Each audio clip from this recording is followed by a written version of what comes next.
कभी कभी सबसे खतरनाक जाल वो होता है जिसे आप खुद अपनी मर्जी से पार करते हैं, और जब तक आपको एहसास होता है तब तक आप बहुत दूर आ चुके होते हैं। ये कहानी है एक ऐसे शहर की जहां सब कुछ सामान्य दिखता था, लेकिन उस सामान्य के पीछे एक अंधेरा पल रहा था।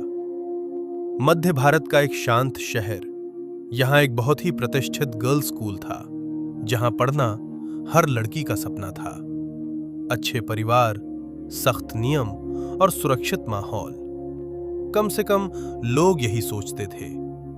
लेकिन इसी स्कूल के बाहर कुछ लोग महीनों से एक ही काम कर रहे थे: देखना, समझना और इंतजार करना।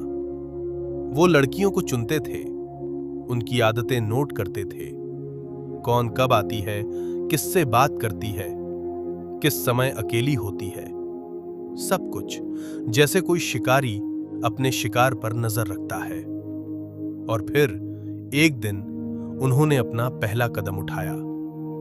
8वीं कक्षा की एक लड़की, सीधी सादी, घर से स्कूल, स्कूल से घर। एक दिन स्कूल के बाहर एक लड़का उससे टकराया।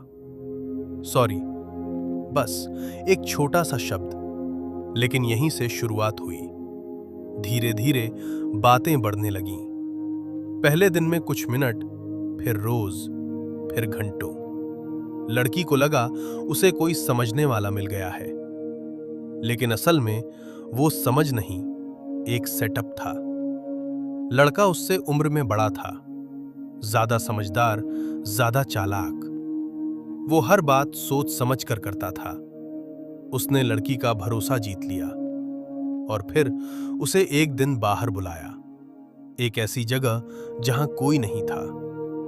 पहले उसने उसे सहज महसूस कराया, फिर उसके करीब आया और उसी भरोसे का फायदा उठाया। लेकिन सबसे खतरनाक चीज जो हुई वो ये नहीं थी। उसने उस पल को कैमरे में कैद कर लिया। लड़की को कुछ पता नहीं चला जब तक बहुत देर नहीं हो गई। कुछ दिनों बाद उस लड़के का व्यवहार बदल गया। वो पहले जैसा नहीं रहा। और फिर एक दिन उसने वो तस्वीरें दिखाईं। लड़की के हाथ कांप गए, सांसें तेज हो गईं। वो समझ ही नहीं पा रही थी कि अब क्या करे। लड़के ने कहा, अगर तुम चाहती हो कि ये सब किसी को पता ना चले तो तुम्हें मेरी एक बात माननी होगी। डर, शर्म और बदनामी, इन तीनों ने मिलकर उस लड़की को चुप करा दिया। उससे कहा गया, एक और लड़की लेकर आओ, और उसने डर के मारे ऐसा कर दिया। यहीं से शुरू हुआ एक ऐसा सिलसिला जो रुकने वाला नहीं था। हर लड़की खुद को बचाने के लिए दूसरी को लाती, और वो दूसरी तीसरी को। धीरे धीरे ये एक चेन बन गई, एक खामोश, डरावनी और खतरनाक चेन, जिसमें हर कोई फंसा हुआ था और कोई भी बाहर नहीं निकल पा रहा था।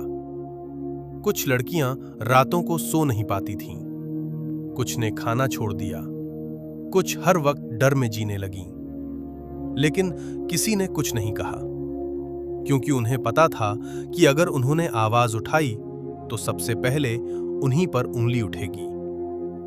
गलती तुम्हारी है, तुमने ही भरोसा किया। ये शब्द उनके दिमाग में गूंजते रहते थे।